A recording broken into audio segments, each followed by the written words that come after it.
Apa sih yang menentukan harga awal Pi ketika nanti listing di market? Dan kira-kira berapa harga awalnya? Karena ada yang mengatakan $10, $100, atau bahkan $1000. Jadi kira-kira berapa harga pastinya? Oke, di video kali ini akan saya bahas. Kita langsung ke videonya.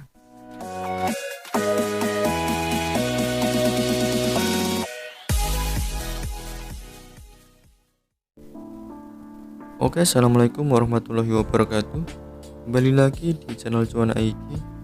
Di video kali ini saya akan menjelaskan faktor apa yang menentukan harga awal Pi nanti ketika listing di market.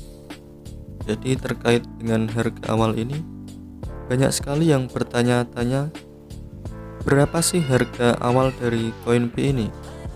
Oke, jadi di sini akan langsung saya bahas faktor apa yang menentukan harga awal Pi ini. Oke, jadi di sini saya sudah mendapatkan pesan terusan di sini yang saya dapatkan dari grup, dan di sini mengatakan, pahami betul penentuan nilai Pi, konsensus atau pasar, apa yang akan menentukan harga Pi. Ada lebih dari 10.000 cryptocurrency di dunia, dan harga awalnya semuanya bergantung pada pasar atau kekuatan penawaran dan permintaan. Tetapi harga awal Pi tidak tergantung pada penawaran dan permintaan. Sebaliknya, itu tergantung pada konsensus atau kesepakatan komunitas jaringan Pi.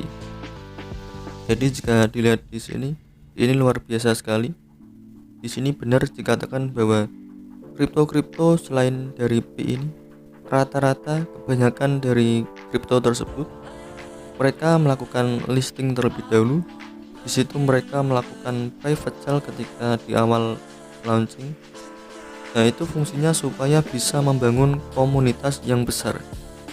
Karena di private sale ini nilainya atau harganya sangat rendah sekali jika dibandingkan ketika nanti listing di market. Jadi siapa yang tidak mau jika ditawari untuk membeli sebuah koin dan itu harganya sangat murah sekali, dan nanti ketika launching di market itu bisa kemungkinan harganya menjadi naik. Jadi kebanyakan cryptocurrency rata-rata sistemnya seperti itu. Nah, ini sangat berbeda dengan Pi, di mana Pi ini sebelum listing di market di sini sudah memiliki komunitas yang sangat besar sekali, bahkan tersebar di seluruh dunia. Nah, inilah yang akan menjadi sebuah keunggulan dari Pi ini. Karena dengan adanya komunitas ini nanti bisa membuat harga dari koin Pi ini semakin naik. Jadi dengan adanya komunitas ini, di sini hanya tinggal membuat kesepakatan saja berapa harga dari Pi ini. Jadi misalkan ada orang yang sepakat dia ingin menjual koin Pi-nya, ingin barter, misalkan dia mempunyai 1000 koin Pi, dan kemudian ada orang lagi di situ dia ingin menjual dari mobilnya, misalkan dia punya mobil dan dia tertarik ingin barter dengan koin Pi karena dia tahu bahwa koin Pi ini kedepannya akan nilainya sangat tinggi sekali. Nah, di situ ketika terjadi kesepakatan antara penjual dan pembeli, di situ ketika mereka sepakat untuk melakukan barter mobilnya dengan koin Pi-nya, di situ maka akan terjadi. Jadi ini adalah kekuatan komunitas. Kemudian di sini kita lanjutkan. Inilah alasannya semua cryptocurrency kecuali Pi, peluncuran koin mereka dimulai terlebih dahulu sebelum mereka membangun komunitas mereka. Dalam kasus Pi, komunitas besar pertama kali dibangun sebelum koin Pi diluncurkan. Jadi ini menurut saya sebuah sistem yang sangat bagus sekali, dimana sebelum diluncurkan saja komunitasnya sudah mencapai puluhan juta orang, apalagi nanti ketika sudah diluncurkan pasti akan berlipat ganda lagi. Jadi ini adalah sebuah sistem yang sangat bagus sekali. Kemudian di sini kita lanjutkan. Anda mencetak miliaran koin tetapi Anda tidak memiliki komunitas untuk membeli atau menggunakannya, koin Anda tidak akan memiliki nilai. Jadi Anda perlu membuat hype, melakukan iklan untuk menarik orang agar membeli koin Anda. Bagian penting dari strategi Anda adalah menawarkan koin Anda dengan harga yang sangat rendah.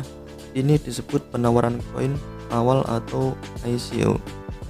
Jadi ini seperti yang saya katakan tadi, kebanyakan koin kripto ketika mereka launching, di situ mereka melakukan private sale dan itu harganya sangat murah sekali.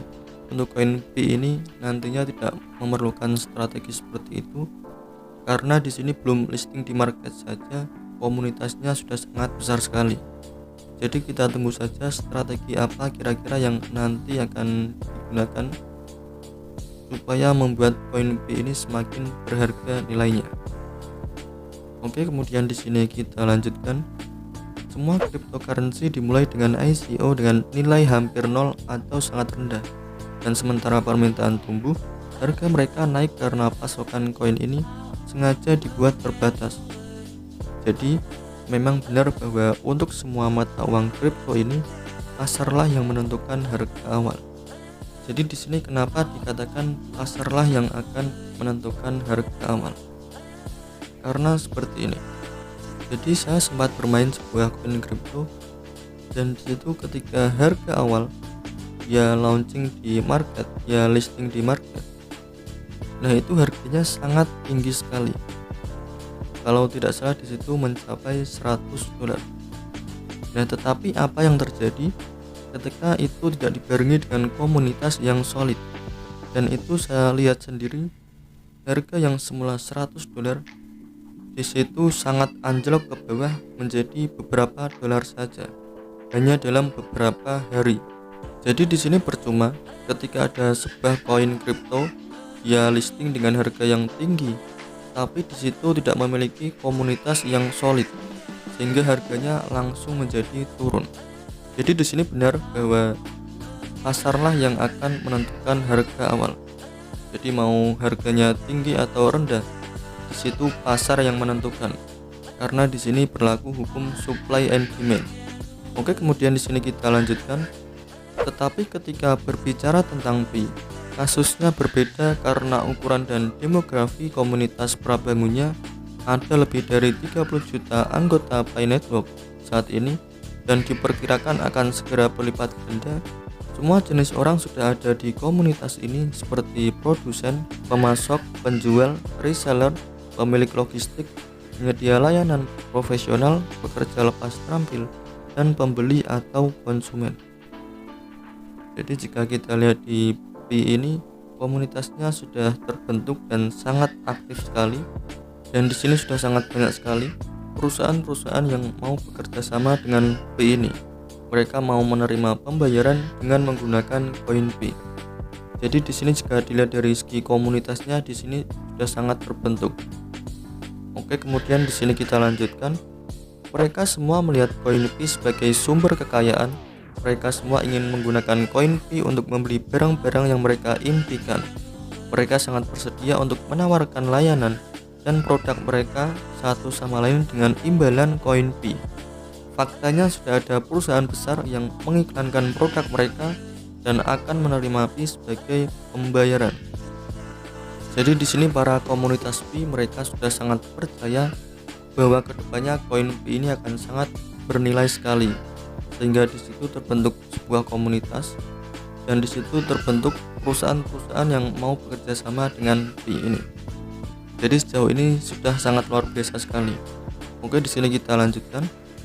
Seorang penjual yang ingin koin Pi-nya meningkat karena dia tahu bahwa nilainya akan segera meningkat, sangat senang menerima koin Pi sebagai pembayaran untuk produk atau layanannya. Tentu saja dia juga menginginkan nilai awal yang lebih besar untuk koin Pi karena dia juga pembeli atau konsumen.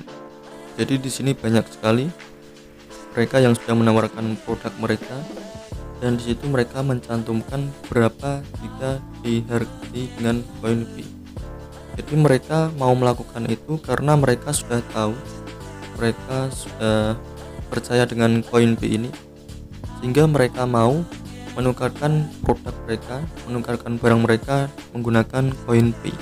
Jadi di sini memanfaatkan kekuatan komunitas yang sama-sama percaya bahwa koin Pi ini kedepannya akan naik tinggi. Kemudian di sini kita lanjutkan. Seorang pembeli juga menginginkan harga awal yang lebih besar untuk Pi sehingga dia dapat membeli barang-barang yang dia inginkan dan agar dia juga dapat mendirikan bisnis dan tidak ada dikosongkan dengan fee. Artinya, pada prinsipnya semua orang di jaringan fee adalah penjual atau penyedia layanan dan konsumen. Semuanya memiliki minat yang besar pada fee. Mereka semua sudah ingin bertransaksi satu sama lain menggunakan fee. Kemudian di sini kita lanjutkan terlebih dahulu. Oleh karena itu, satu-satunya hal yang perlu mereka lakukan adalah menyepakati harga awal fee. Mereka dapat memilih $100, $314, atau $1.000. Tidak ada yang bisa mencegah mereka jika mereka mencapai konsensus. Oleh karena itu, fee tidak perlu memiliki ICO. Jadi sekali lagi, ini memanfaatkan kekuatan komunitas. Jadi fee ini komunitasnya sudah di angka puluhan juta, dan itu ketika mereka semua bersepakat, misalkan harganya di $1.000, maka itu akan terbentuk. Mereka semua akan menjual produknya dengan harga yang berpatokan pada $1.000,